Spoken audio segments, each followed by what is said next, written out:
Iran একটা ভালো কাজ করছে। কাতারের রাজধানী দোহাতে মিসাইল মারছে, ওই যে কি ভয়ঙ্কর ধোয়া, বেশ ভালো একটা কাম করছে। অনেকে হয়তো বলবেন যে ভাই আপনি তো ইরানের বিপক্ষে এতদিন কথা বললেন, তো যে কাতারের রাজধানী দোহার উপরে যা কেমন করলো, এটা ভালো কাজ হলো কেমন? জি, আপনারা খেয়াল করে দেখছেন এই আরবের দেশগুলা, এই যে কাতার, আবুধাবি, দুবাই, সৌদি আরব, এদের পৃথিবীতে মানে কারণ যেটা তো মুসলিম রাষ্ট্র না, সুন্নি,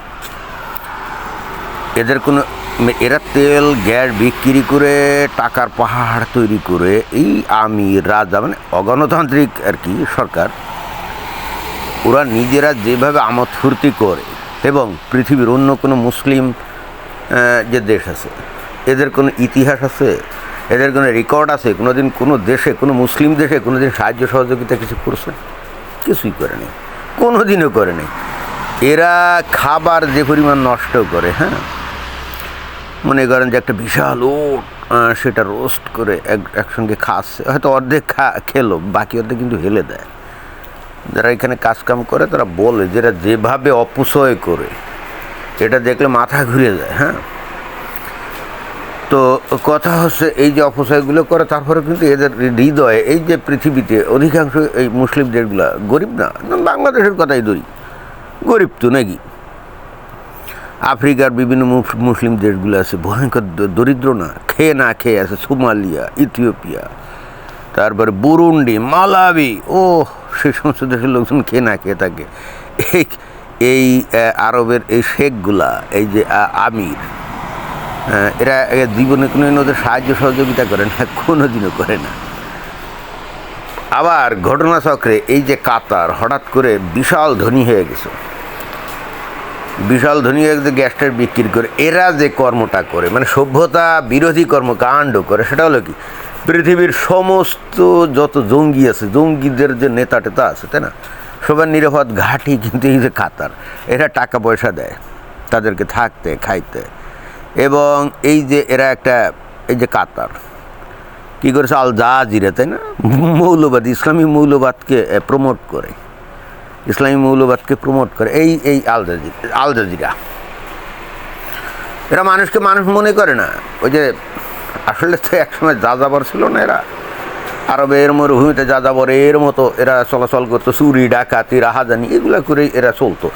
তেল আর গ্যাস পাওয়ার পর এরা মানে অসভ্য বর্বর তো রয়ে গেছে, মাঝখান যে সমস্যা হয়ে গেছে, টাকা পয়সা হলে যা হয় আর কি, সেগুলো অপচয় করে।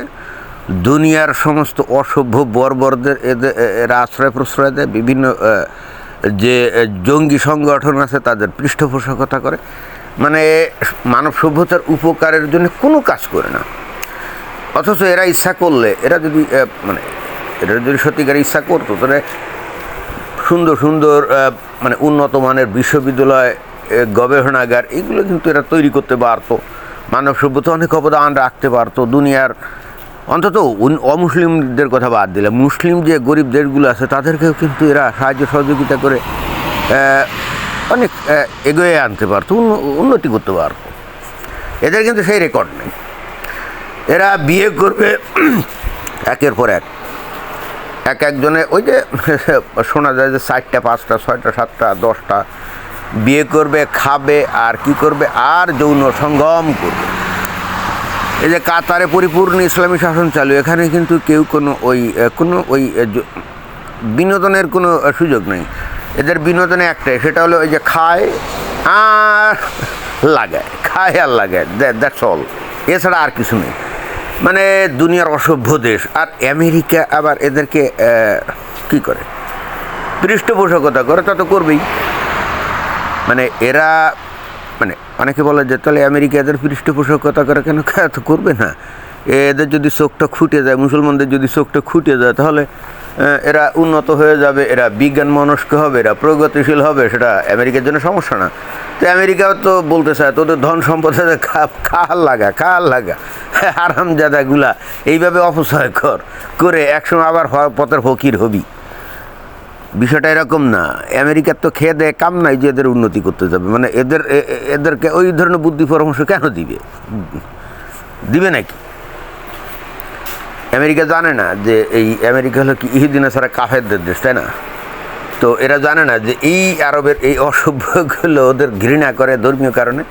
তো তাই যদি হয় ওরা কেন এদের উন্নতি করতে যাবে বলেন?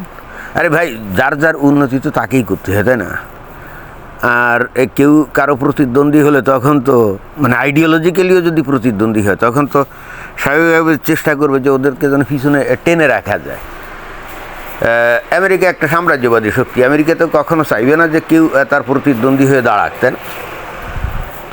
জিনিসটা বুঝতে হবে, যার যার মঙ্গল, যার যার ভালো তাকেই বুঝতে হবে। তো এই কাতারে এখন যে বোমা একটা কেন মারে, একটা মিসাইল ইরান কেন মারে? ইরানও হ্যাঁ ঠিক আছে, তারাও জঙ্গি, তারাও হামাস টাইপ, তারাও মানে ফ্যানাটিক, তারা ডগম্যাটিক, তারা উন্মাদ, কিন্তু এরাও তো উন্মাদ, তাই না? তো এই জন্যে ইরান, হ্যাঁ ঠিক আছে, ইরান যেমন খারাপ কাজ করে, বা ইরানের যে ধর্মীয় শাসন যেটা নাকি দুনিয়ার সভ্য জগতের জন্য একটা সমস্যা, তো এই আরব দেশগুলা যেভাবে তাদের সমাজ চলে সেটাও তো ভাই সমস্যা। কি সমস্যা না?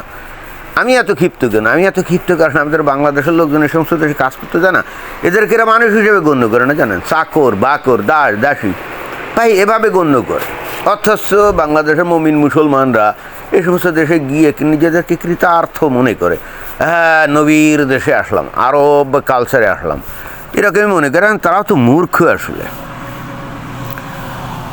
তো এদেরকে, এবং এই বাংলাদেশে থেকে যে নারীগুলো এই সমস্ত দেশে যায় এই যে কাজ করার জন্য, তাই না, যে হাউস মেইড, তো এরা তো পদবিতে হাউস মেইড মানে ঘরের সেবা, তাই না? তো ওই ঘরের সেবার মধ্যে তারা ধর্ষণ করা, এটাও কিন্তু ঘরের সেবার মধ্যে পড়ে। কি আনন্দ আকাশে বাতাস না? তার গর্ভবতী করে তারপরে কি করে এই শুয়ারের বাচ্চাগুলো এই গর্ভবতী করে এদের যে টাকা টোকা দিয়ে যে বাংলাদেশে ফেরত পাঠায়, তাও কিন্তু পাঠায় না। চিন্তা করে দেখেন, মানে আসলে হচ্ছে কি যে এই ধর্মীয় আদর্শ এগুলো তো এদের অসভ্য বানায়, তাই না? বাংলাদেশের মানুষও তো আসলে সভ্য না, এরাও সভ্য না। এখন অসভ্যের হাতে যদি টাকা পড়ে কি হয়, মানে বান্দরের হাতে যদি মনে করেন অস্ত্র দেওয়া হয় তাহলে কী করবে? ওই যে সেই গল্প শোনেন না, একটা বাদর তার মনিবরে পাহারা দিচ্ছিল, মনিব ঘুমাচ্ছিল, তো বাদরটা খেলাধুলা করাতো আর কি। তো হঠাৎ করে ও মনিবের গায়ে খালি ওই মাছি পড়ে, তো অনেক সময় তাড়াইল বান্দর, পরে দেখে ধুর বারবার খালি মাছি পড়ে। তো ওই একটা বর্ষা ছিল, এইবার বান্দর কী করেছে, বর্ষা নিয়ে ওই মাছি মারতে গিয়ে দিয়েছে কোপ, ব্যাস, বুঝলেন না? তো এই আরব এই দেশের এই লোকগুলো তো বেসিক্যালি অসভ্য, বাই বার্থ অসভ্য, বর্বর। তো ওদের হাতে টাকা পয়সা পড়ার পর এই অসভ্যতার মাত্রা গেছে আরও বেড়ে, বুঝছেন? আমার ক্ষোভের কারণ হলো আমাদের বাংলাদেশের মানুষদের সাথে দুর্ব্যবহার করে, যদিও বাংলাদেশের মানুষগুলো সেটা বোঝে না। তারা মনে করে যে ওদের গিয়ে সেবা করলে তারা কৃতার্থ হয়ে গেল। যাক, ইরান ভালো কাজ করতেছে, এই দেশগুলোর উপরে আরও বেশি করে মিসাইল মারা উচিত। ওই দুই একটা মাঝে মাঝে মারে কেন বুঝলাম না। ধন্যবাদ।